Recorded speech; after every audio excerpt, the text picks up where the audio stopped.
You were never supposed to hear this. The air you breathe, the mist that touches your child's skin. What if I told you it was designed to kill, not by mistake, but by cold design? South Korea, 1994. A household name releases a product that promises purity. Mothers buy it to protect their babies. Fathers trust it to safeguard their homes. A humidifier disinfectant. Sterile. Government approved.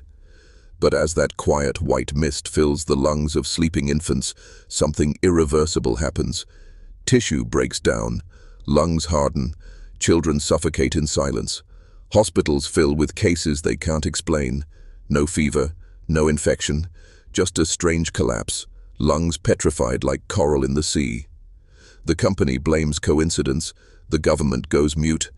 But behind closed doors, a memo circulates. PHMG, a chemical known to cause pulmonary fibrosis, animal trials ignored, internal warnings buried, and yet millions of bottles shipped. You think this story is about negligence? It's not. It's about psychological control. It's about how trust is engineered, how compliance is programmed.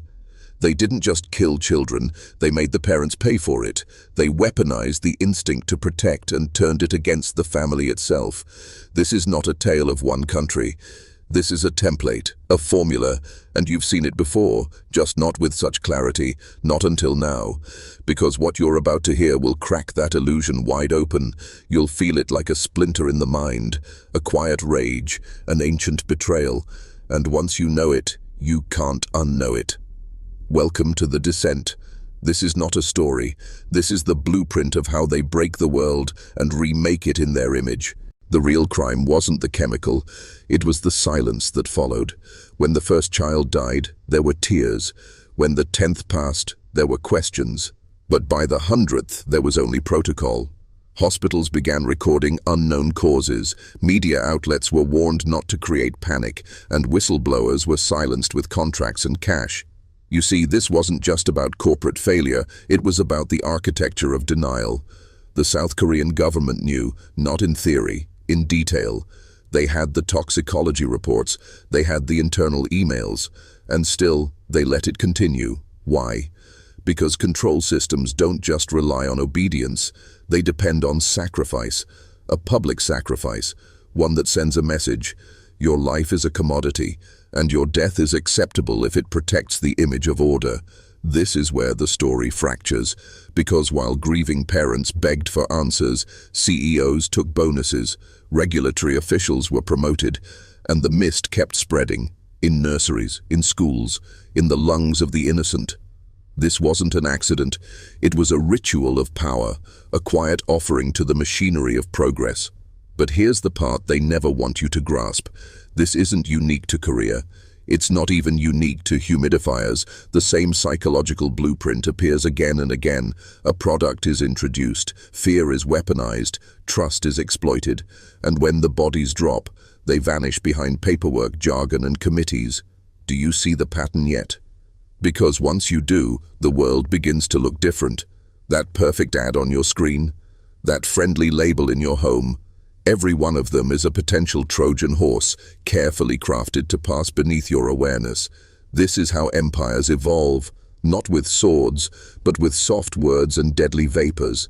They program you to feel safe while breathing in your own demise. And still, the mist drifts through the cracks, colorless, silent, and obedient, just like they want you to be. The victims weren't random. They were the most vulnerable. Infants, toddlers, young mothers, all targeted by design through convenience. Think about it. What better way to distribute a chemical weapon than through a device marketed as nurturing? A humidifier, a symbol of care, turned into an instrument of execution, not with violence, but with trust. And that's the deeper truth. They don't need to hold a gun to your head when they already own your belief. The company behind it, Oxy-Rekit-Benkazer, wasn't some rogue operation.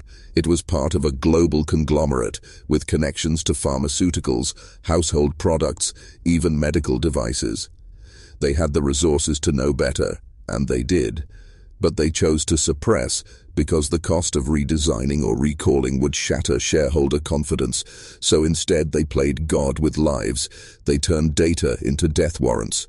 When internal memos warned of fatal pulmonary reactions in animal tests, they changed the subject. When scientists raised alarms, their voices were erased, buried under non-disclosure agreements and career threats, and while the bodies accumulated, they refined their messaging. Unexplained illness, uncommon side effects, the language of slow murder. You see, real power doesn't announce itself. It works in shadows. It infiltrates your habits, your routines. It makes you complicit in your own undoing. The parent who poured the liquid into the humidifier wasn't negligent. They were programmed by years of marketing, institutional authority, and social expectation. That's how deep the manipulation runs. They don't just sell you poison, they convince you it's protection. And when the truth starts leaking, they don't panic. They delay, they discredit, they drain the will from the population until resistance becomes a whisper. What you must understand is this: psychological control isn't loud, it's sterile, clean, smiling. It speaks in soft tones and glossy pamphlets. It hides behind certifications and regulatory jargon. But beneath that lies something ancient, something cruel. A system older than nations where innocence is currency and silence is law. When the first lawsuits began trickling in, they weren't met with apologies. They were met with indifference. Victims were dismissed as anomalies. Grieving parents were told their children died from unknown viruses. Autopsies were manipulated, hospital records altered, cause of death reports rewritten to align with narratives approved by state and corporate lawyers. This wasn't damage control, it was narrative engineering. A coordinated effort to suffocate truth beneath layers of bureaucracy and fear. And the media? Complicit. Outlets that should have screamed outrage instead whispered compliance. Advertisers held their leashes. Government regulators, once trusted watchdogs, became gatekeepers of denial. Years passed. The death toll quietly rose. Over 1,500 dead, most of them children. Tens of thousands affected, lungs ruined, lives shattered, families destroyed from the inside out, and still the product remained on shelves. Why? Because the algorithm of modern power doesn't run on morality, it runs on profit. It calculates cost per death, risk per exposure, settlement per silence.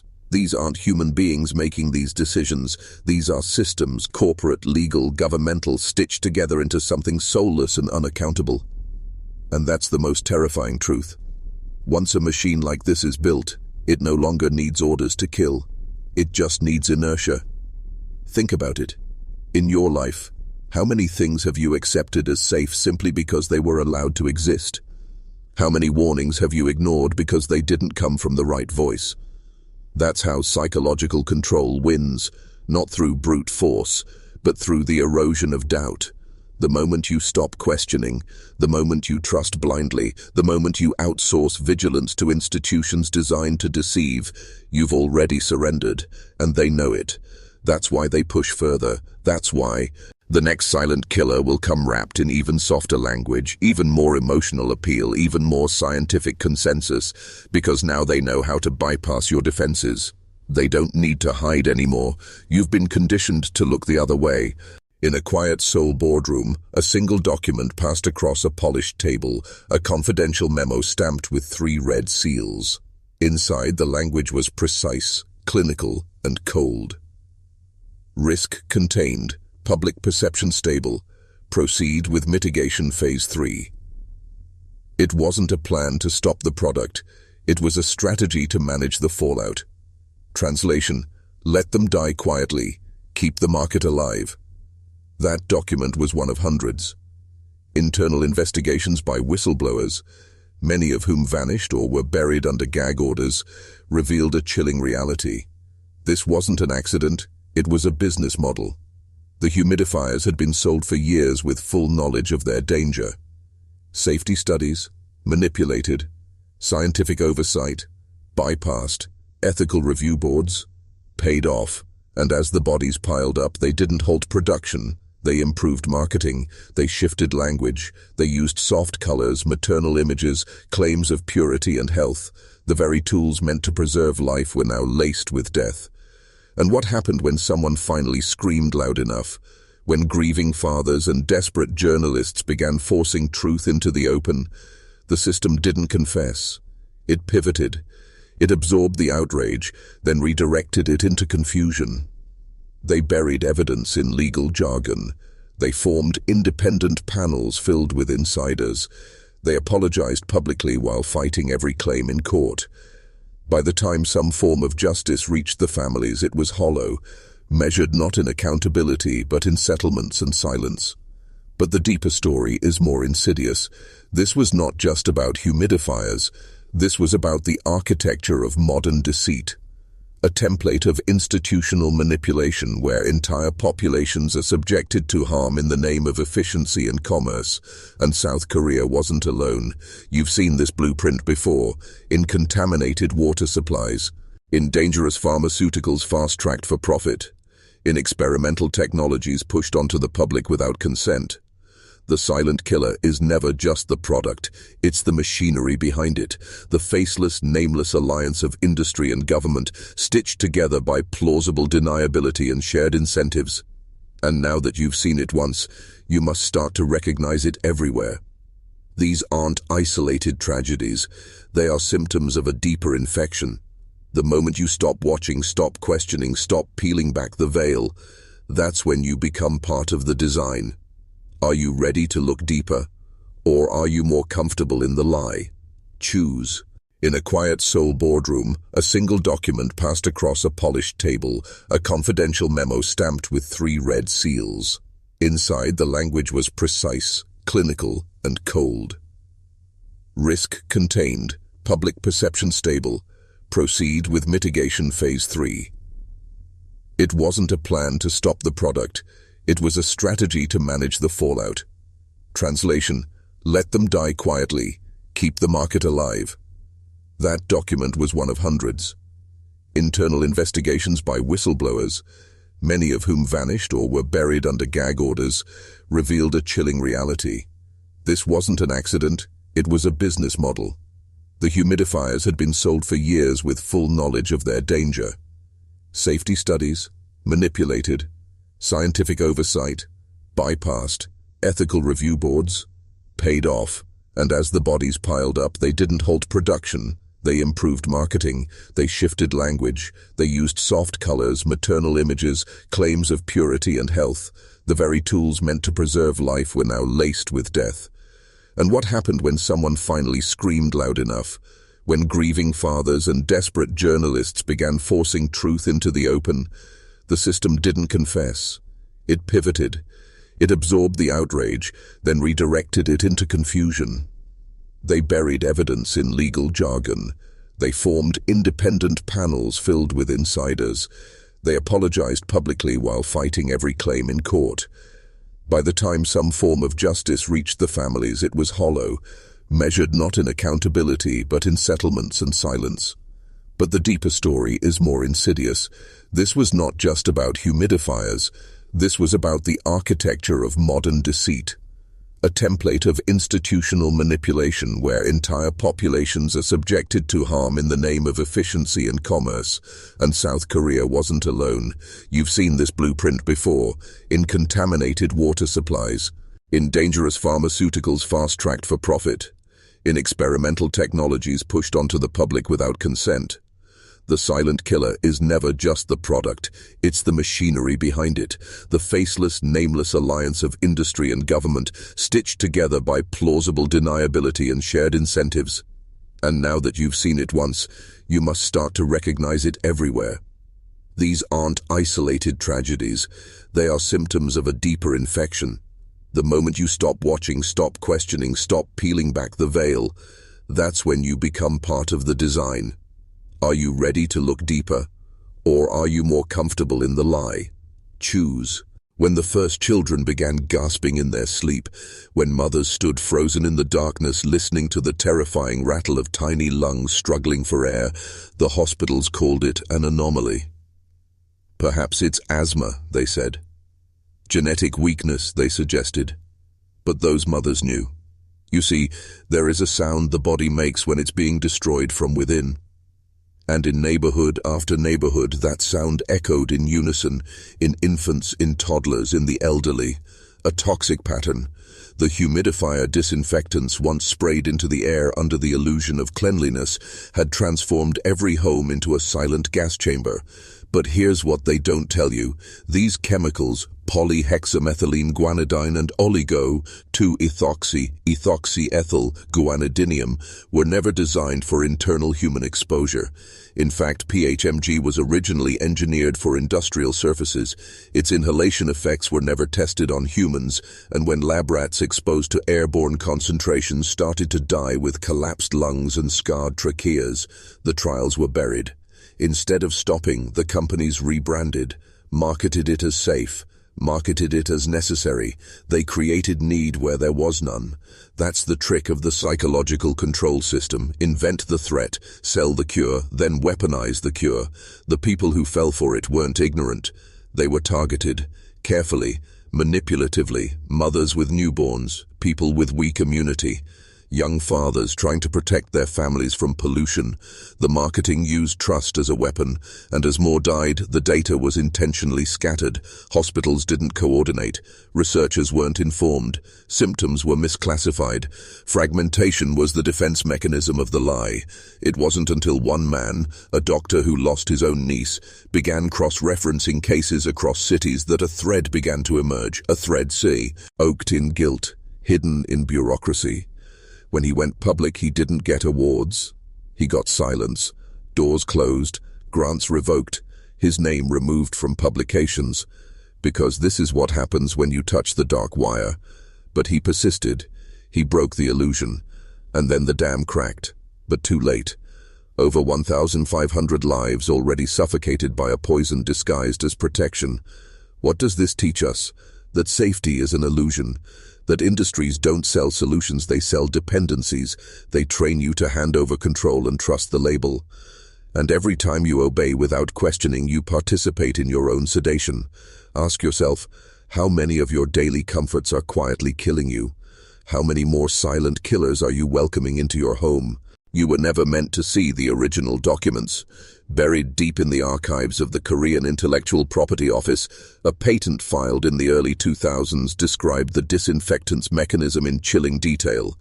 Cell membrane rupture through electrostatic interaction.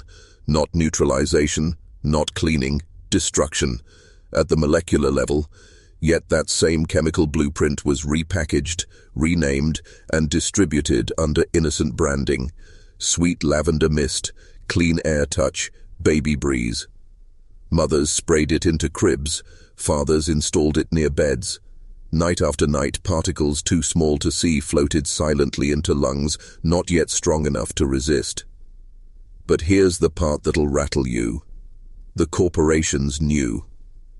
Internal emails, later leaked during court proceedings, revealed cold, clinical acknowledgements of possible respiratory complications, unresolved toxicity profiles, and worst, acceptable casualties. That phrase should freeze your blood. Acceptable casualties. The loss of children, of wives, of sons, turned into a business metric. These weren't accidents, they were calculations. And the men behind the decisions? They still sit in boardrooms, they still wear suits stained with invisible blood. And while the South Korean government eventually issued a statement of regret, it wasn't until after national outrage, protests, and a body count that could no longer be ignored.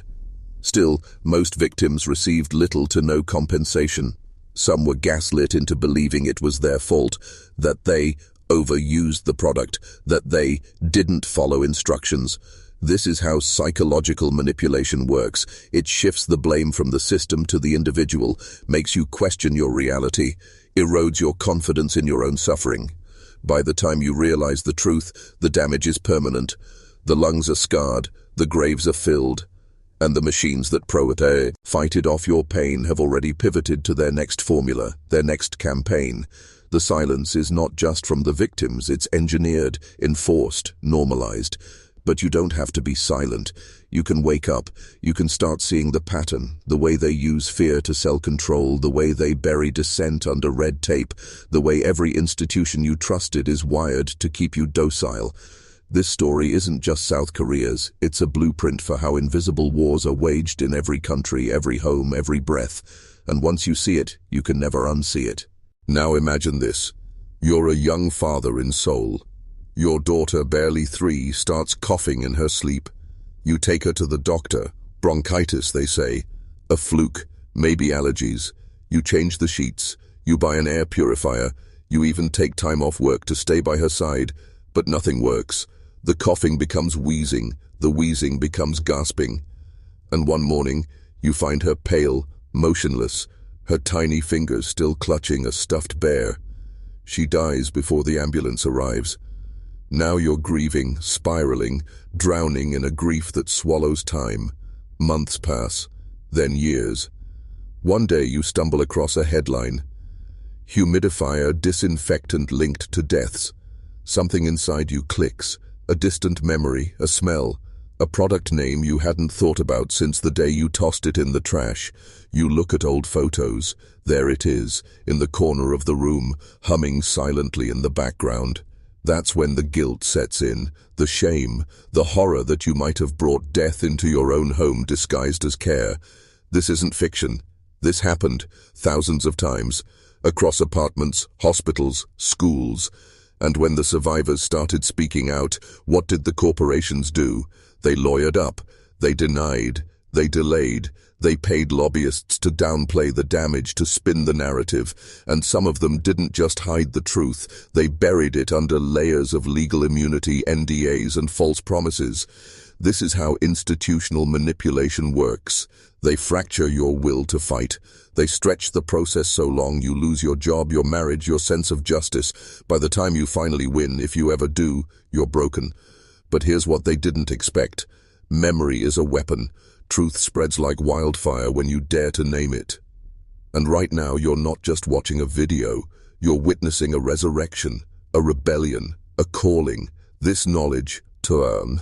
His blood-soaked reality isn't just history. It's a mirror.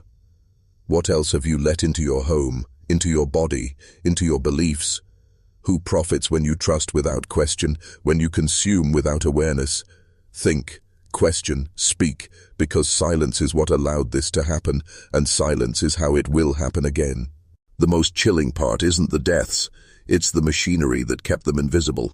Picture this, a chemical compound, polyhexamethylene guanidine, known as PHMG. Sounds clinical, harmless even. In the right dose, it can clean hospital floors.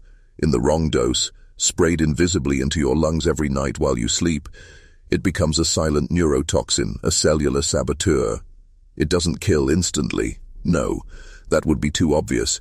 Instead, it rewrites your biology, inflames tissue, collapses alveoli, turns breath into razor blades. And now the twist. The company's new. Not in 2015. Not in 2011. As far back as 2002, whispers in internal memos revealed tests showing severe toxicity in lab animals, but nothing was stopped. No recall, no warning. Why? Because the risk of litigation was deemed manageable. Because death, when diffused across a population, becomes data, not tragedy. That's how psychological control systems are built, not with violence but with indifference, not with lies but with carefully curated truths. You think you're choosing safety when you buy that product, but really you're accepting your role in a controlled experiment, one where consent is implied, results are hidden, and consequences are yours to carry. Do you feel it now? That unease crawling up your spine? That's the moment awareness pierces conditioning. This isn't just about South Korea, it's a blueprint. Every nation has its version. Every system has its silent killers. Look at your shelf, look at your phone, look at your food. How many of your daily choices were engineered for profit, not health? How many came wrapped in the illusion of convenience? They don't need to manipulate your vote when they already manipulate your air, your water, your fears. They don't need to censor you when they've trained you to censor yourself. But here's the key. Once you see the pattern, you can't unsee it. And once you refuse to play your part, the system begins to fracture. This story isn't just dark history, it's a prophecy, a warning. And if you're still watching, it means you're different. You're not here for entertainment. You're here because something inside you is waking up, and it's hungry for truth, no matter the cost. Now, ask yourself, How many more silent killers are already in your home, in your bloodstream, in your mind? They called it a tragedy of oversight, a national mistake. But look deeper and you'll see it for what it truly was, a calculated experiment in mass compliance. The humidifier disinfectant scandal in South Korea didn't spread because of ignorance, it spread because of belief. The belief that products approved by institutions must be safe. The belief that government wouldn't allow corporations to poison children. The belief that harm only comes with warning signs. But belief is the most dangerous drug of all because it blinds you to reality in plain sight. While 1,500 people died and thousands more suffered irreversible lung damage, the system responsible did not collapse. It reinforced itself. Regulatory agencies didn't dissolve. Corporations weren't dismantled. Even after the truth surfaced, justice came in whispers, not thunder. Some executives were prosecuted, yes, but only after years of silence and public outcry. And still, no sweeping change. Why? Because the victims were ordinary. Poor, young, mothers, workers, not the elite, not the protected. This is how the world really works. Those who control institutions have perfected the art of delay, distraction, and deniability. And when the smoke clears, they rename the poison, repackage it, and sell it back to you with a smile. Understand this.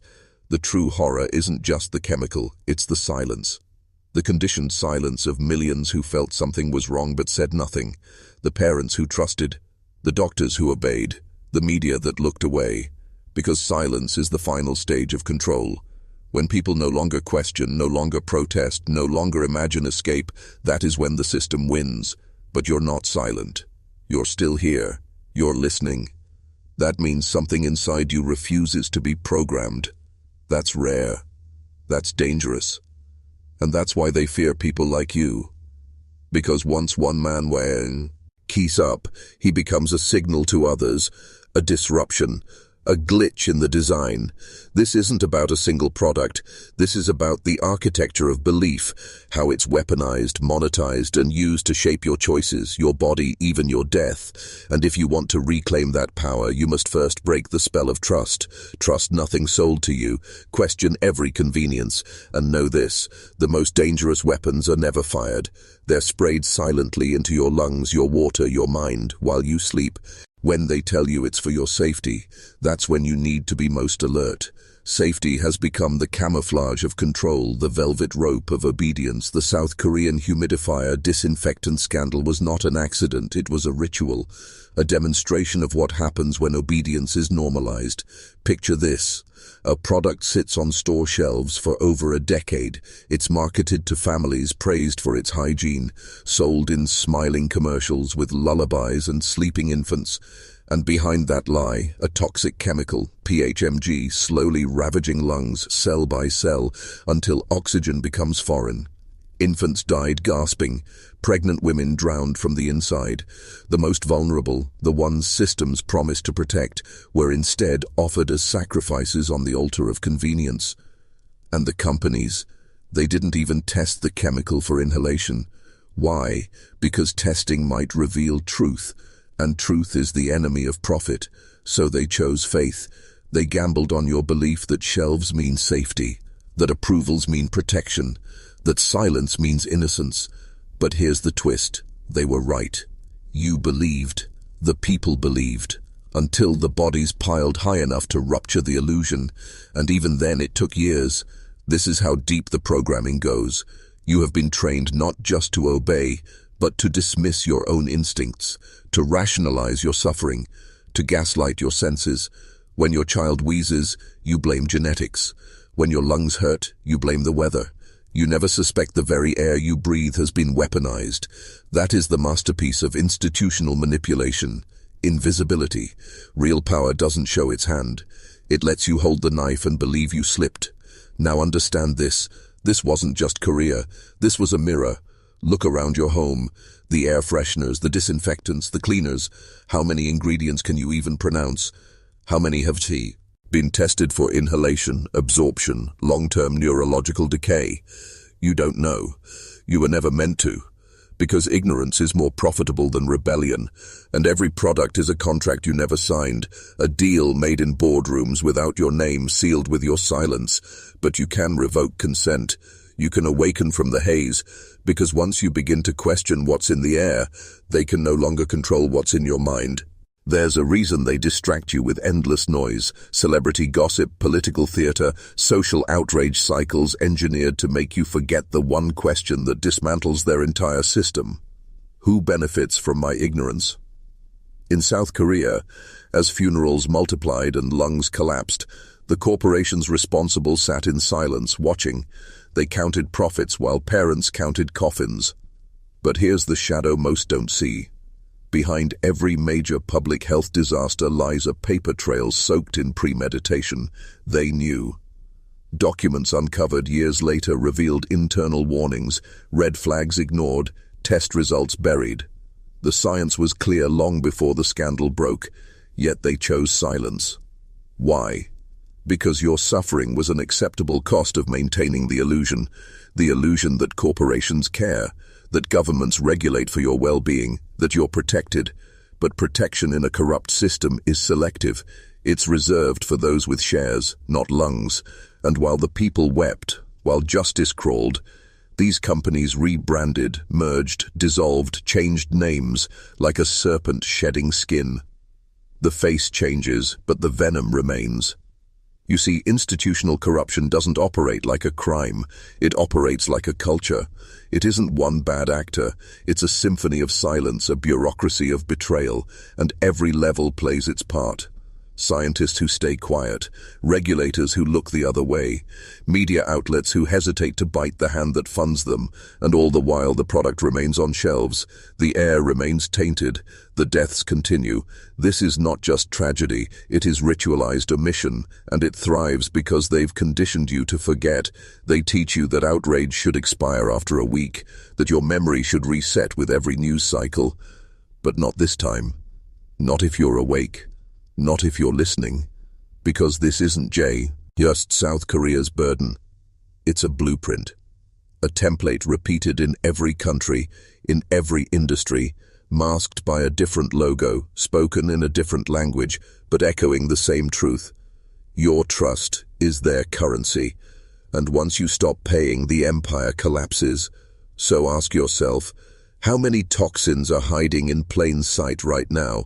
How many safe products are merely ticking clocks? This isn't about paranoia. It's about power. The power to look beyond the surface. The power to reclaim your instincts. Because when enough men open their eyes, the shadows have nowhere left to hide. There's a reason they distract you with endless noise, celebrity gossip, political theater, social outrage cycles engineered to make you forget the one question that dismantles their entire system. Who benefits from my ignorance? In South Korea, as funerals multiplied and lungs collapsed, the corporations responsible sat in silence, watching. They counted profits while parents counted coffins. But here's the shadow most don't see. Behind every major public health disaster lies a paper trail soaked in premeditation. They knew. Documents uncovered years later revealed internal warnings, red flags ignored, test results buried. The science was clear long before the scandal broke, yet they chose silence. Why? Because your suffering was an acceptable cost of maintaining the illusion that corporations care, that governments regulate for your well-being, that you're protected. But protection in a corrupt system is selective. It's reserved for those with shares, not lungs. And while the people wept, while justice crawled, these companies rebranded, merged, dissolved, changed names, like a serpent shedding skin. The face changes, but the venom remains. You see, institutional corruption doesn't operate like a crime. It operates like a culture. It isn't one bad actor. It's a symphony of silence, a bureaucracy of betrayal, and every level plays its part. Scientists who stay quiet, regulators who look the other way, media outlets who hesitate to bite the hand that funds them, and all the while the product remains on shelves. The air remains tainted, the deaths continue. This is not just tragedy, it is ritualized omission, and it thrives because they've conditioned you to forget. They teach you that outrage should expire after a week, that your memory should reset with every news cycle. But not this time. Not if you're awake. Not if you're listening, because this isn't just South Korea's burden. It's a blueprint, a template repeated in every country, in every industry, masked by a different logo, spoken in a different language, but echoing the same truth. Your trust is their currency, and once you stop paying, the empire collapses. So ask yourself, how many toxins are hiding in plain sight right now? How many safe products are merely ticking clocks? This isn't about paranoia. It's about power. The power to look beyond the surface. The power to reclaim your instincts. Because when enough men open their eyes, the shadows have nowhere left to hide. They never needed to silence everyone, only those who mattered. In the early stages, when a few scientists and whistleblowers tried to raise the alarm about the deadly toxins in those humidifiers, they were met with walls, not ears. Funding pulled, contracts terminated, careers ended. Not with violence, but with precision. You see, true control isn't maintained through brute force. It's maintained through economic strangulation and social exile. When truth becomes too inconvenient for the machine, it labels it conspiracy. And when a man's livelihood depends on silence, morality becomes a luxury. That's the doctrine of modern corruption. The early reports, choking children, collapsing lungs, were there. But the institutions, medical boards, environmental agencies, corporate regulators, they moved like molasses, and behind closed doors they prayed the noise would fade. But death doesn't fade. It multiplies. And in the shadows of hospital corridors, families begged for answers while the architects of this genocide attended board meetings, strategizing public relations over public safety. They knew they had to buy time, delay investigations, confuse the narrative, make the victims question themselves. Did you leave the window open? Was the child already sick?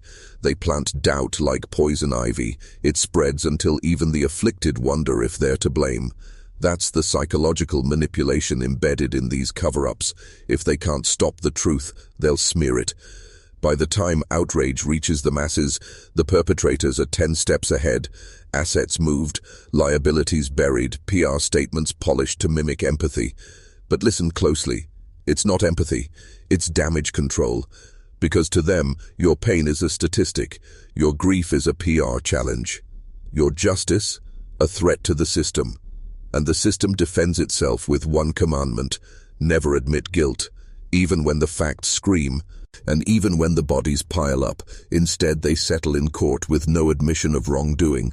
They write checks, not confessions, because confession opens the floodgates, and the floodwaters don't just swallow one company, they consume the entire order. So they hide, behind legal shields, behind red tape, behind jargon, and the world forgets. But you won't. Because the deeper you go, the more you see. This isn't isolated. It's coordinated. It's generational. It's global. The silent killer of South Korea was never just chemicals in the air. It was rot in the structure, sanctioned by apathy and enforced by silence. And unless you confront the machinery, it will happen again. It already is. Let me take you deeper now, past the headlines, beneath the settlements, beyond the courtroom facades and the apologies written by corporate lawyers, into the silent halls where decisions are made not with compassion, but with cold calculations. Behind every public product lies a hidden formula: risk versus profit. In the case of South Korea's killer humidifier disinfectant, the calculation was simple: accept the likelihood of harm if the projected revenue outweighs the legal exposure. It wasn't negligence. It was strategy. Documents revealed later showed they knew the chemicals could corrode lung tissue. They had models, forecasts, internal memos where the tone was not, "Is this safe?" but "Can this be managed?" The language of liability overtook the language of humanity, and when the first child died, the risk became real. But instead of recalling the product, they buried the data, they doubled down on advertising, they exploited the very fears of mold and respiratory illness that their product would go on to cause. It's a masterpiece of reverse engineering the mind. Create fear, sell a cure, weaponize trust. And once trust is secured, it becomes the entry point for control. You see, they didn't just sell poison, they sold reassurance. The product was marketed as safe for babies. Let that sink in. They used innocence as camouflage. They knew mothers would never question something packaged in the language of care. And the moment doubt crept in, their defense wasn't science, it was confusion. Redirect, misinform, flood the zone with counterclaims. It's a tactic used not just here but everywhere. Big pharma, food conglomerates, digital surveillance empires. The structure of deception is modular, interchangeable parts. And when one piece is exposed, another is ready to take its place. That's why this isn't just about a humidifier disinfectant, it's about a culture of system, manipulation. A society conditioned to obey branding over biology, to question their instincts, to silence their inner alarm. And here's the haunting truth. This same product, under the same corporate veil, was distributed globally, in smaller markets, under different names, cheaper regulation, weaker oversight. This isn't a national crime, it's a planetary experiment. A test of how far they can push before the masses push back, but most never do. They're lulled by comfort, distracted by convenience, programmed to forget. But you, watching this now, you remember. You feel it. You see it. You are not asleep. You're awakening. And once you awaken, there is no return to the surface, only descent. And now, as you sit there absorbing these forbidden truths, I need you to understand something crucial. This pattern of engineered ignorance is not an anomaly. It is the blueprint. The silent killer of South Korea was not the first, and it will not be the last. There are chemicals in your home right now, under your sink, in your air fresheners, your cosmetics, and your cleaning sprays, marketed as safe, eco-friendly, tested.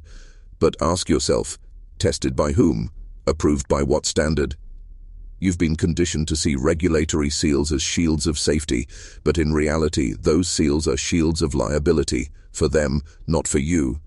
They are designed to protect their bottom line while giving you the illusion of protection. When the humidifier disinfectant scandal broke, the corporations didn't scramble because of the deaths. They scrambled because the illusion cracked. The illusion that corporations act in your interest, that governments are the vigilant guardians of public safety, that scientific consensus is immune to profit incentives. It was never about health, it was about control. Control over narratives, control over markets, control over your perception of reality. And as long as they control what you believe is normal, they control how far they can push. This is why they aggressively suppressed the early whistleblowers. Scientists who noticed the alarming rise in unexplained lung fibrosis were silenced, discredited, or conveniently redirected into bureaucratic black holes. Victims' families who demanded accountability were met with procedural delays, endless paperwork and legal mazes designed to exhaust them into silence. Every step of the way, the machinery of power wasn't fighting to prove innocence, it was fighting to delay consequences. Time is their ultimate weapon, because with enough time, outrage fades, evidence decays, the public moves on, but beneath on the surface, the same players regroup, rebrand, and redeploy their strategies. Just as Oxy rebranded into RB Group, just as Yugong morphed into SK Chemical, the faces may change, but the agenda remains. And here's the terrifying part, they're always 5 steps ahead. While the world debates what happened yesterday, they are engineering the next product, the next narrative, the next psychological sedative to keep you docile. So I need you to do something right now. In the comments, type the phrase, "I see through the fog," twice. Not just for engagement, not just for the algorithm. This is a declaration, a locking in of your new identity. Because after this, you will no longer be a passive consumer. You will be a watcher, an observer of patterns, a man who refuses to be fooled again. Type it twice and let the system know. We are awake. The fog they cast over you isn't just through advertisements or corporate press releases, it's baked into the very fabric of modern life. Education systems that don't teach you how to think critically, only how to obey instructions. News cycles that flood your mind with distractions, scandals designed to trigger emotional exhaustion rather than informed action. It's psychological warfare, a slow drip anesthesia that dulls your instincts, making you believe that tragedies like South Korea's silent killer are rare mistakes rather than calculated risks. Let's be clear, when a company rolls out a product to millions, knowing there are unresolved safety questions, that is not an oversight. It's a bet. A bet that the profits will outweigh the settlements. A bet that they can manage public perception long enough to cash out. This isn't conspiracy, this is business at its most ruthless. And the moment you understand that, the world changes. You begin to see that the price tag on every product doesn't reflect its true cost. The true cost is hidden in hospital beds, in unreported deaths, in families torn apart. It's hidden in the bureaucratic language of acceptable risk and market competitiveness. When Oxy and SK Chemical played their blame games, passing the corpse from courtroom to courtroom, they were buying time to secure their next move. The limited liability restructuring, the bribing of professors, those weren't acts of desperation, they were strategic moves on a chessboard where human lives are just expendable pawns. And the scariest truth, the one they pray you never understand, is that the silent killer wasn't a defect in the system. It is the system. A system where culpability is always diluted, where the supply chain is so fragmented that by the time you trace back to the origin of the poison, the trail is cold. You're not supposed to question why a humidifier disinfectant was never tested for inhalation safety. You're supposed to assume someone else did that work. That's the psychological control system. Outsource responsibility to an invisible authority, so you never question your own participation. But now you're awake. Now you see the invisible hands, and once you see them, you can't unsee them. This is why you must stay sharp. Every label, every commercial, every safety guarantee must now pass through your personal filter of doubt, because no one else is doing it for you. You are the last line of defense. Imagine for a moment the scale of their indifference. In boardrooms lined with polished oak and chrome, executives discuss quarterly earnings while beneath those pristine floors, families are suffocating in hospital wards. There's no emotional connection, no moral pause. Human suffering is just a number in a liability spreadsheet. You see, when Oxy and SK Chemical calculated their projected profits from the humidifier disinfectant, they didn't just forecast sales. They forecast settlements. They knew there was a line where the cost of human lives would be acceptable if the revenue exceeded the fallout. This is not a tragic anomaly. It is a business model. Every major corporation has a risk management department that specializes in predicting the financial impact of negligence. The chemical industry calls it cost-benefit analysis. You and your family's health are variables in their algorithm. And here's the truth that shatters illusions. The system isn't broken, it's functioning exactly as designed. When SK Chemical rebranded and aligned with the SK Group, it wasn't a defensive move, it was a show of power. They knew their connection to South Korea's second-largest conglomerate would shield them, the invisible armor of influence. Courtrooms became stages for legal theater, with sacrificial employees paraded as scapegoats while the true architects of the disaster remained insulated in corporate ivory towers. These aren't accidents, they are rituals of control, designed to exhaust the public to make resistance feel futile. And you're conditioned to forget. The news cycle is a weaponized eraser. Today's outrage becomes tomorrow's trivia. But here's where you sever the leash. Awareness is your weapon. Once you realize that these institutions depend on your ignorance, every headline becomes a code, every corporate apology a confession. When Oxy's CEO stood on stage, owing in performative humility, the world saw repentance. But you now see it for what it was, a calculated PR maneuver, a corporate exorcism to cleanse their balance sheets, not their conscience.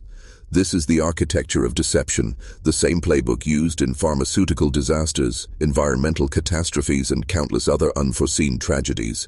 They bank on your trust, they weaponize your patience. But you, now awakened, must become the anomaly. The system's most dangerous threat is an individual who chooses to see, and once you see, you become ungovernable by their lies. There's a reason they never want you to look beyond the surface, because the moment you do, you'll see the mechanics of manipulation grinding relentlessly beneath. The South Korean government's role in this wasn't passive ignorance. It was an active collaboration of negligence masked as bureaucracy. Ministries passing the blame like a virus, departments claiming it was someone else's jurisdiction, as if jurisdictional boundaries can halt the flow of poison into a child's lungs. The regulatory seals of approval, the so-called non-toxic labels, were nothing more than corporate signatures masquerading as safety guarantees. A sticker slapped on death, and the horrifying part, those stickers are still everywhere. On your cleaners, your air fresheners, your food. You've been trained to equate certifications with safety, to equate branding with trust. That's the core of the psychological control system, engineered perception. They don't need to silence you if they can teach you to silence yourself, to mock those who question, to dismiss the ones who doubt. Every time you scoff at a whistleblower, you are doing their work for them. The ultimate victory of a corrupt institution is not when they censor dissent, but when society polices itself into compliance. Oxy and SK Chemical knew they could drown the outrage in paperwork, dilute justice in legal delays, and when the victim's screams grew too loud, they unleashed the ancient ritual of rebranding. Names change, logos shift. The sins are buried beneath corporate restructuring. The monster wears a new mask, but its appetite remains the same. And here's the insidious truth. These tragedies are not isolated. They are nodes in a vast interconnected web of systemic rot. The same playbook repeats globally. From American pharmaceutical giants igniting an opioid crisis to European conglomerates poisoning water supplies, it's the same cycle of profit over life, and they all count on your attention span being a weapon against you. But you're here, still listening, still seeing, which makes you dangerous. You are the statistical anomaly they dread, the man who doesn't let the headline fade, the man who sees the strings behind the puppet show, and that realization is power, because once you see, you don't just bear witness, you become the variable they can't predict, you become the fracture point in their control.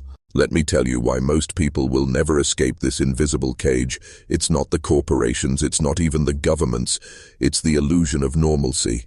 The false comfort that if something were truly dangerous, surely someone would have stopped it. But history laughs at that belief. Cigarettes were once prescribed by doctors. Asbestos was hailed as a miracle material. Lead was added to gasoline for decades while scientists screamed into the void. The humidifier sterilizer in South Korea is not an anomaly. It's a chapter in an ongoing manual of systemic neglect where profit dictates policy. These entities rely on a simple equation: delay awareness long enough for the damage to be irreversible, then settle lawsuits with fractions of the profits earned. It's a business model of weaponized ignorance. But here's the psychological twist. They've trained you to think that questioning these cycles makes you paranoid, a conspiracy theorist. They've weaponized ridicule to defend their empires. And while you laugh at the tinfoil hatters, they're laughing back, watching you defend the very systems draining your life. The victims of the South Korean silent killer weren't paranoid. They were families, fathers, mothers, firefighters, people who believed the labels, people who thought governments existed to protect them. Their children paid the price for that belief. And the corporations, they kept moving, rebranded, restructured, refocused on their next quarterly earnings report, because in their boardrooms human lives are line items, collateral damage factored into the cost of doing business. But the real crime, the one no court will prosecute, is the psychological conditioning that ensures this system survives. They've turned you into your own warden.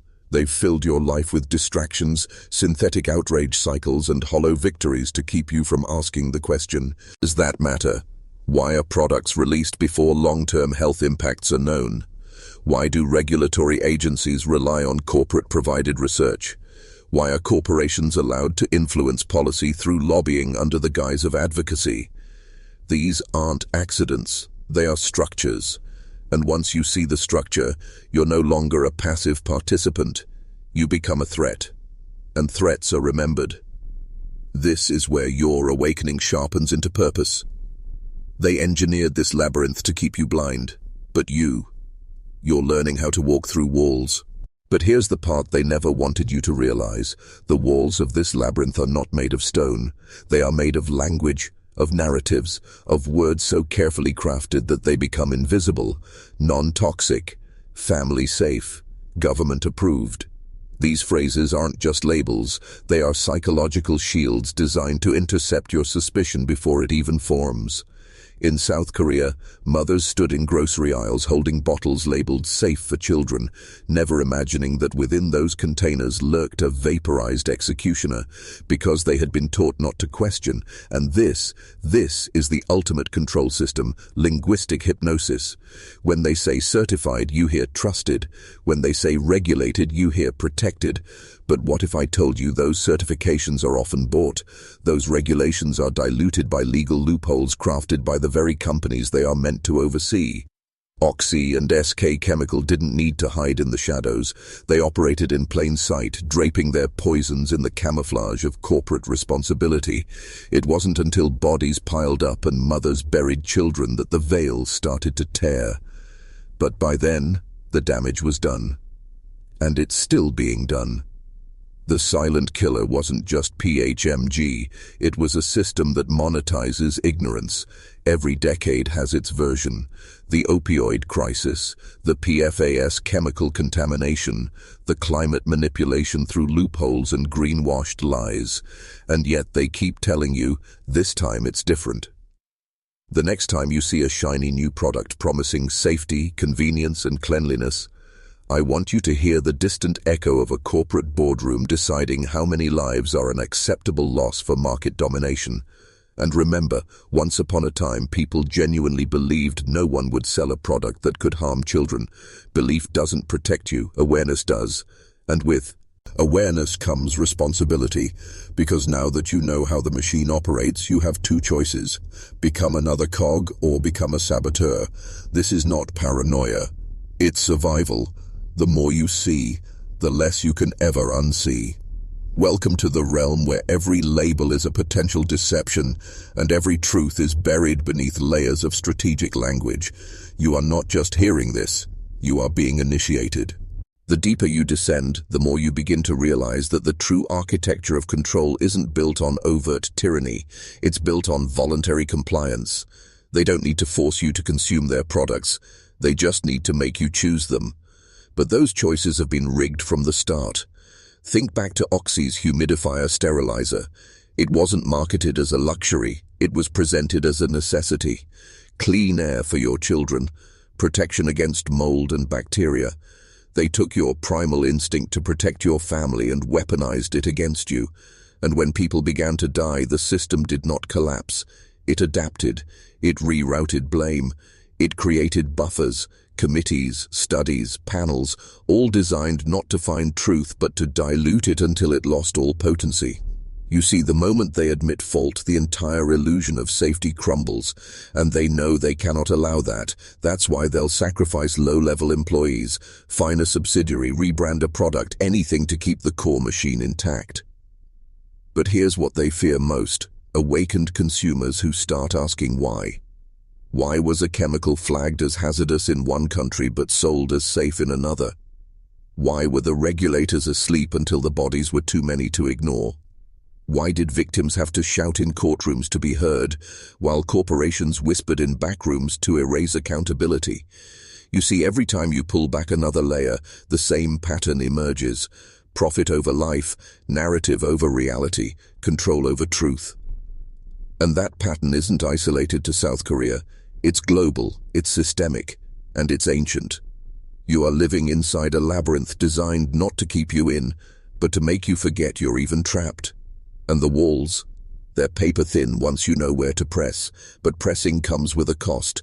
You will lose the comfort of ignorance. You will lose the false security of "they would never," or let that happen. But in return you gain sight, and with sight you can begin to navigate the hidden architecture they built around your life. This isn't just about a humidifier, it's about the invisible chains they drape around every choice you think is yours.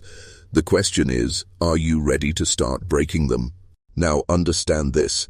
The system's greatest defense isn't secrecy, it's your disbelief. They don't need to hide the truth deep underground. They hang it right in front of you, knowing most will never connect the dots. Look at the way SK Chemical, a titan of industry, rebranded and absorbed their sins into a larger corporate identity. Did they apologize? Did they accept guilt? No. They reshaped the narrative, shifted public focus, and buried the dead beneath the next quarterly report. This is a script they've followed for centuries. Tobacco, opioids, fossil fuels, each industry birthed in innovation, baptized in profits, and eventually drowned in the blood of its consumers. But every time, the architects of these catastrophes walk away untouched, richer, more powerful. The cost of human lives becomes a line item in their risk assessment, and you were never meant to see it, but now you do. The haunting part. This manipulation doesn't happen through force, it happens through trust. They infiltrate the institutions you rely on, the government agencies, the universities, the media outlets, and transform them into echo chambers that reflect their sanitized version of reality. You are told it's safe because an expert said so. You are told to doubt your instincts, your observations, your grief, because the data doesn't support your anecdotal evidence. Yet behind every number is a human being gasping for breath, a family shattered beyond repair.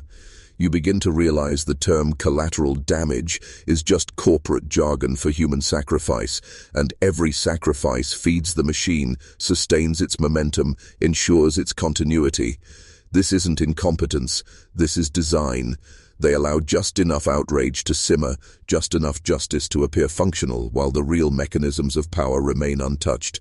And as long as the majority stay distracted, consuming, scrolling, arguing over symptoms instead of causes, the architects remain in the shadows, constructing the next product, the next disaster, the next cover-up. But you, right now, you're not distracted. You're watching. You're seeing. You're starting to feel the weight of truth pressing against the facade. And once you feel that weight, you cannot go back. The only path forward is through it, dismantling the illusions brick by brick until you stand face to face with the system that profits from your blind obedience. And here's where the deception deepens. Their most insidious weapon isn't a chemical compound or a falsified report, it's time. The longer a lie lingers, the more it calcifies into accepted reality. Think about it. How many decades did cigarettes circulate as a harmless indulgence, paraded by doctors in white coats, before the truth clawed its way into public consciousness? How many years did the opioid epidemic tighten its grip while pharmaceutical giants feigned ignorance? The humidifier sterilizer disaster in South Korea is no anomaly. It's a chapter in a manual they've been refining for centuries. First, release the product under the guise of convenience and care. Second, when cracks appear, commission your own independent research to dispute the casualties. Third, drown the dissenting voices in a flood of bureaucracy, legal jargon, and manufactured doubt. Fourth, when the truth becomes undeniable, perform a hollow ritual of apology, preferably televised, preferably with a bowed head and rehearsed remorse. But always ensure the real decision-makers remain insulated, untouchable. You see, they've learned that the human attention span is fleeting. Outrage has an expiration date. They don't need to silence every critic, they simply need to outlast them. Delay, deflect, deny. And when enough time has passed, the masses forget, move on, become distracted by the next engineered crisis. This is why the system fears men who remember, men who keep the receipts, men who refuse to let 1,000 dead children become a footnote in corporate history. And you, by listening, by remembering, are a threat. You are doing what they counted on you never doing, connecting the dots, resisting the amnesia they meticulously orchestrate. But be warned, the deeper you go, the more resistance you will face. Not overt, not with force. It will come subtly, through algorithms that silence certain narratives, through social pressure to conform, through an invisible hand that nudges you back into comfortable ignorance. But now that you've seen how the playbook operates, you have a choice. Fade back into the blur of passive consumption, or sharpen your focus, tighten your grip, and keep descending. Because the further you fall, the clearer the mechanisms become. And in that clarity lies a dangerous, unstoppable power, the power of an awakened mind that can no longer be manipulated. They have always counted on your trust. Trust in labels, trust in institutions, trust in that polished seal of approval slapped onto every product that graces your home. But let me ask you, who audits the auditors? Who verifies the verifiers? The humidifier sterilizer scandal in South Korea isn't a story of corporate negligence. It's a masterclass in engineered compliance. SK Chemical, Oxy, government agencies. They all played their part like seasoned actors in a well-rehearsed theater of deception. While families mourned their children, these corporations weren't scrambling to save lives. They were busy rewriting narratives, diluting accountability, and reinforcing their legal fortresses. But what's more sinister is how they weaponized your instincts against you. As a father, as a protector, you're hardwired to shield your family. You buy the sterilizer to keep your child safe from invisible threats. Bacteria, mold, unseen dangers lurking in the air. But what you never realized was that the real threat wasn't hiding in the moisture. It was embedded in the system that certified this killer as safe. This is psychological warfare at its most refined, a system that not only harms you but convinces you to willingly participate in your own destruction. You become the agent of harm, placing that humidifier closer to the crib, believing you are saving your child while in reality you are facilitating their demise. That's the level of manipulation we're dealing with. This isn't about faulty products. This is about hijacking the very framework of trust, infiltrating your decision-making at its most primal level. They know you won't question a non-toxic sticker.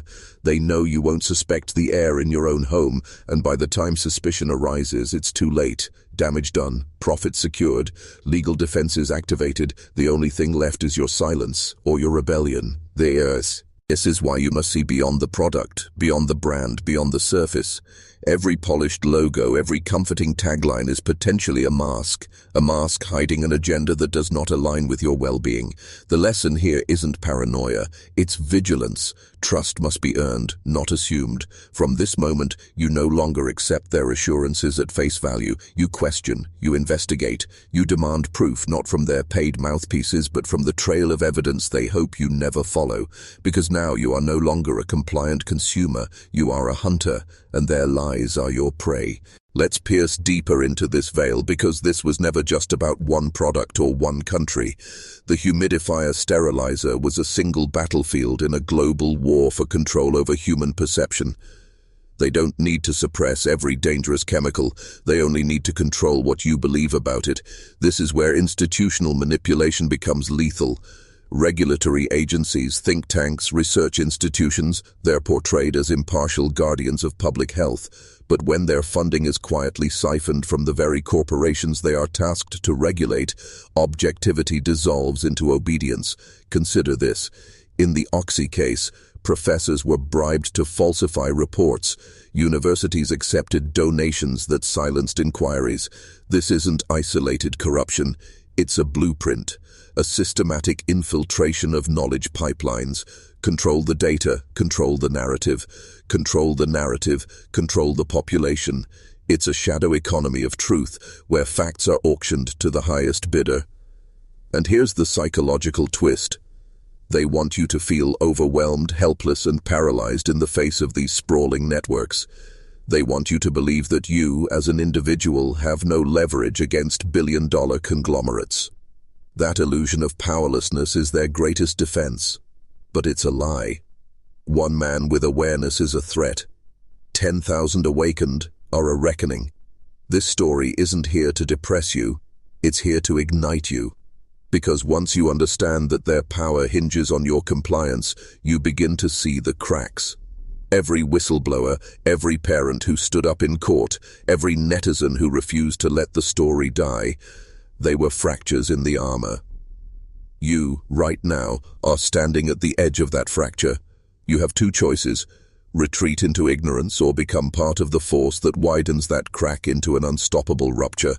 But know this, the moment you choose awareness, you become an anomaly in their system, an unpredictable variable, and that terrifies them, because systems crave predictability and you, armed with knowledge, are no longer predictable. So let me ask you, are you willing to be the anomaly? Are you ready to tear through the comfortable illusions they've woven around you? Then stay with me, because we're not done. The rabbit hole goes deeper, and the further you descend, the clearer the truth becomes. You are not a spectator in this war, you are a weapon they fear. In 2011, when South Korean hospitals filled with patients gasping for air, their lungs hardened from chemical burns, Oxy and SK Chemical were not scrambling to save lives. They were scrambling to preserve their empires. The moment a product turns deadly, you'd expect a responsible corporation to hit the brakes, initiate recalls, inform the public. But they didn't. Instead, they went underground. They hired professors to manufacture lies, bribed institutions to choke investigations, and restructured their companies to shield their assets from legal retribution. This is not corporate negligence. This is corporate warfare. A calculated strategy to suffocate accountability before it reaches the boardroom. They knew the bodies were piling up. They knew the chemical trail led back to their factories. But they also knew something far more valuable. Perception could be manipulated faster than justice could be served. This is the silent playbook of industrial power. When facts become liabilities, you buy time, you buy silence, and you weaponize complexity. Confuse the public, drown the truth in procedural fog, and exhaust the victims until they accept defeat. But here's the forbidden truth they never accounted for. Collective outrage is not a switch they control. Once lit, it spreads with a ferocity no boardroom can contain. Parents who lost children, ordinary citizens who saw through the deception, they became a tidal wave that cracked the corporate facade. Protests erupted in front of headquarters, not just in Seoul but in London, shaking the illusion that borders could protect these giants. Yet amidst this chaos, notice who remained untouched. The architects behind the scenes, the shareholders, the global executives, the policy influencers pulling the strings while sacrificial pawns took the fall. They orchestrate layers of plausible deniability, so deep that even when exposed, the consequences never reach their gated mansions. But every scandal like this, every suppressed tragedy, adds another brick to the empire of public distrust. You, right now, are standing at the fault line of that empire. Every lie uncovered, every truth spoken sends tremors through their foundation. And that's why this story matters. Because knowledge, real, untamed and unfiltered, is the contagion they cannot control. You've been inoculated with it now, you carry it. And the more you share it, the faster their empire of illusions will fracture. This is no longer just a story. This is a call to arms. But here's where the game twists even darker. The real battlefield was never in courtrooms or protests. It was in the mind. Psychological warfare, the silent manipulation of public consciousness. That's where corporations like Oxy and SK Chemical thrive. They understand that outrage is fleeting, that human attention is their greatest weakness. While the families mourned, while investigations stalled, these corporations launched a counteroffensive through media narratives, PR campaigns, and subtle psychological control systems designed to blur responsibility. They weaponized doubt. They sponsored articles questioning the science, amplified voices that suggested maybe the victims were exaggerating, maybe the connection wasn't as clear-cut. This is how you strangle truth, not with overt denial, but with manufactured uncertainty. It's not about proving their innocence. It's about making the public unsure enough to stop caring. They flood the information ecosystem with so many contradictions that people get exhausted, tune out, move on. That's how they win. And while you're distracted, they're rebranding, reshaping, infiltrating new markets under different names. RB Group, SK Holdings, different labels, same rot. They've already moved on to the next frontier while victims are still gasping for justice. But you need to see this clearly. This isn't isolated. This is systemic. This is how power sustains itself across industries, be it pharmaceuticals, energy, tech, or consumer goods. They own the cycles of outrage, the ebb and flow of public discourse. They know exactly how long it takes before the masses forget, and they operate within those windows of amnesia. That's why this video, this moment, is dangerous, because if even a fraction of you watching refuse to forget, refuse to be lulled back into complacency, it disrupts their entire equation. You become a variable they can't predict. A man who sees the strings will never be a puppet again. So I'm asking you, no, I'm instructing you, comment below with the phrase, "I will not forget, I will not forget." Twice. Stamp it into this digital realm. Let the algorithm spread your defiance. Let the architects of deception know that some minds, once awakened, will never be silenced. This is more than engagement. This is digital warfare. Every comment is a blade. Every share is a strike. The war for truth doesn't wait for permission. Now that you've seen how they manipulate attention, you must understand the next layer, the illusion of accountability. When the heat gets too intense, corporations don't fight back. They offer up sacrificial lambs. Low-level employees, middle managers, sometimes even a regional CEO, they are paraded in front of the cameras, prosecuted and sentenced. The public sees justice served, the news cycle moves on, and the real masterminds, the true architects of these atrocities, remain untouched, sipping wine in glass towers. This is not incompetence, this is a calculated firewall. They design their corporate structures like labyrinths, with plausible deniability woven into every level. When the system demands blood, they provide it, but only the expendable. You must grasp this. Accountability, in their world, is a staged performance, a sleight of hand to distract the mob.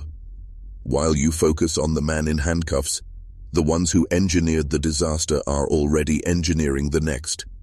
This is why justice, as we know it, is an illusion under corporatocracy. You think these court cases are battles of truth? No, they are negotiations of power. Settlements are not admissions of guilt, they are business expenses calculated into quarterly earnings. They will let a few heads roll, they will pay out a sliver of their profits, and then they will continue operations under a new name in a new market with the same ruthless efficiency. The same formula that killed over 1,000 in South Korea is now repackaged in other industries, other nations waiting for the next unforeseen tragedy, and they count on you not connecting the dots. But you are not like the masses. You are being shown the patterns, the mechanisms of their deception. This is the difference between being a spectator of history and a participant in its unraveling. You must start to see every product, every corporate messer, every public apology through the lens of power dynamics, not morality. These entities don't care about right or wrong. They care about control, profit, and perception. The moment you believe their carefully crafted narratives, you step into their web. But when you question, when you analyze, when you refuse to be pacified by token gestures, you become the anomaly they cannot predict, the fracture that threatens the foundation. Keep listening, because the next truth will show you how these control systems expand far beyond a single product, into your daily life, your decisions, your very identity. The illusion of separation between corporations and governments is perhaps the most effective sleight of hand ever performed. They masquerade as adversaries, regulators versus profiteers, while behind closed doors, they draft policies side by side. Lobbying is just a sanitized word for legalized bribery, a system where corporations write the very regulations meant to restrain them. And in cases like the South Korean Humidifier tragedy, you see the machine in motion, chemical companies supplying false data, government agencies rubber-stamping approvals, and academic institutions selling credibility to the highest bidder.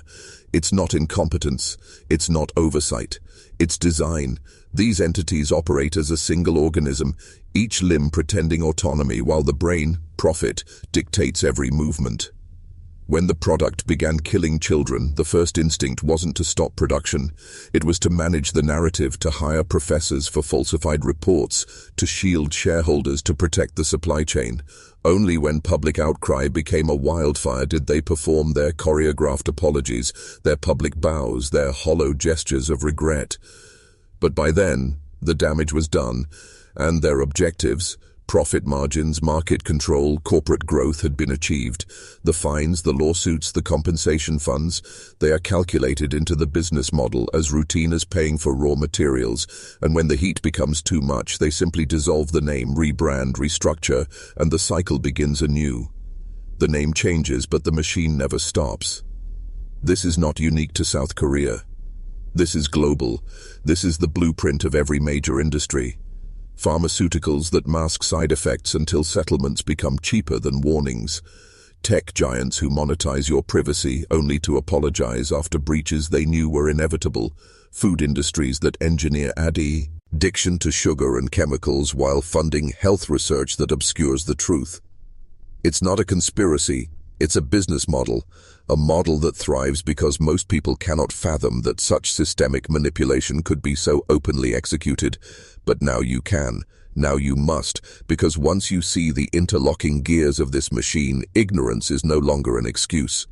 In the next section, I will show you how psychological control is no longer just about selling products. It's about shaping human identity itself, ensuring you never even desire to break free. The most dangerous prisons are the ones where the inmates have no idea they are locked inside. Modern psychological control isn't enforced with chains or walls. It's crafted through algorithms, social feedback loops, and an invisible architecture of thought manipulation. They no longer need to tell you what to believe. They simply curate the information you see until you arrive at their desired conclusion on your own. This is how they control identity, not through overt censorship, but through engineered reality. The humidifier sterilizer scandal wasn't just a failure of corporate ethics. It was a case study in how public perception can be shaped, delayed, and anesthetized until the damage becomes irreversible. Every expert opinion was paid for, every independent study strategically leaked, every media report carefully timed. By the time the victims had gathered the pieces, years had passed, memories had faded, and outrage had been strategically diffused. This is the game of information warfare. The battlefield is your mind. They program you to trust labels, to believe in official seals, to outsource critical thinking to trusted authorities, whose trust was bought and sold behind conference room doors. You're told to believe the science, but you're never told who paid for that science. You're sold convenience while being stripped of discernment. But here's the catch. Identity control doesn't stop at product consumption. It seeps into values, aspirations, even your perception of self-worth. They tell you what success looks like, what happiness should feel like, and what narratives are safe to question. You are given a sandbox reality where you feel free, but every boundary has been predefined. And when you dare to step outside that sandbox, you're labeled as dangerous, as fringe, as a conspiracy theorist. They don't silence you, they discredit you. That's how refined this system has become. This is why I'm not just telling you a story about chemical negligence in South Korea.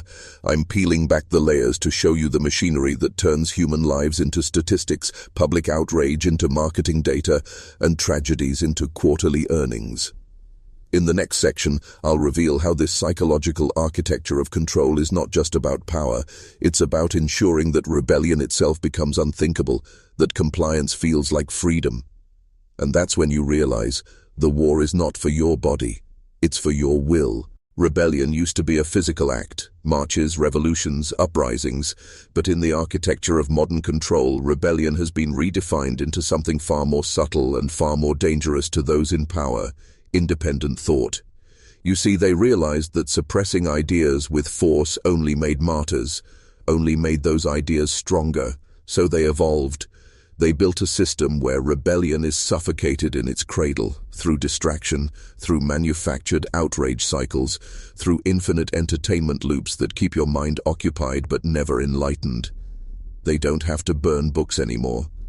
They just bury the truth under an avalanche of noise. The silent killer scandal in South Korea was a momentary glitch in their system, a crack that revealed how fragile their facade of benevolence truly is. But instead of accountability, they doubled down on misdirection, making sure the world moved on before the questions got too loud. And this is where you must understand the gravity of your position right now, because the very fact that you're still here, still listening, means you haven't been successfully sedated. You are part of a dying breed, those who refuse to accept the narrative spoon-fed to the masses. But understand, the deeper you go, the more they will push back. The algorithms will hide this knowledge, the social systems will label you dangerous, and the psychological resistance will whisper in your ear, telling you that ignorance is easier. But you already know there's no going back. This is why right now I need you to lock in this transformation. In the comments below, I want you to write twice, "I see the machine, I am not its product." This isn't just a phrase, it's a psychological anchor, a signal to yourself and to others that you are stepping out of their sandbox. You are claiming your mind back. The war for your consciousness is real, and this simple act of defiance disrupts the programming.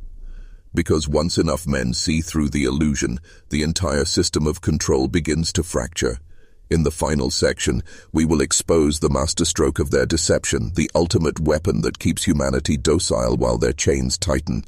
Stay focused. The last revelation is the one they fear you hearing most. This is the truth they never wanted you to grasp.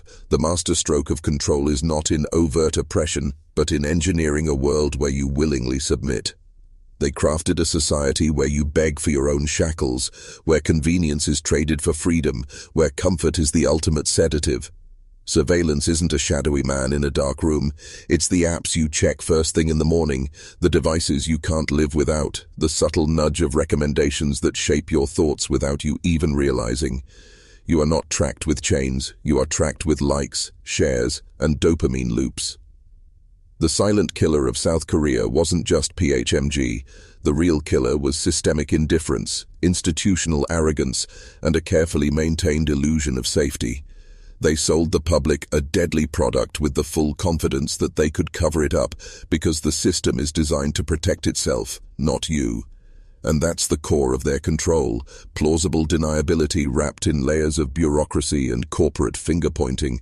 But here's what they fear. Awakened men who refuse to let their minds be a commodity. Men who see the patterns, connect the dots, and disrupt the narrative. Men who turn their passive consumption into active resistance. This is not a fight fought with weapons, but with awareness, relentless curiosity, and an iron refusal to bow to the comfort of ignorance. The world is filled with silent killers, products, ideologies, systems that thrive on your distraction. You've seen now how they operate. The question is, will you let this knowledge rot in the pit of passive outrage, or will you weaponize it into clarity, discipline, and mastery over yourself? Because once a man understands the architecture of his own enslavement, the chains start to rust. You are not helpless, you are not small, you are not alone, but you are dangerous to them, precisely because you now know what they are so desperate to keep buried. So here's my final command to you. Stay vigilant, sharpen your mind, protect your soul, and never forget, the ones who told you to trust them were the very architects of your captivity. Now go, spread this virus of truth, because when enough minds awaken, the silent killers of this world will no longer have shadows to hide in.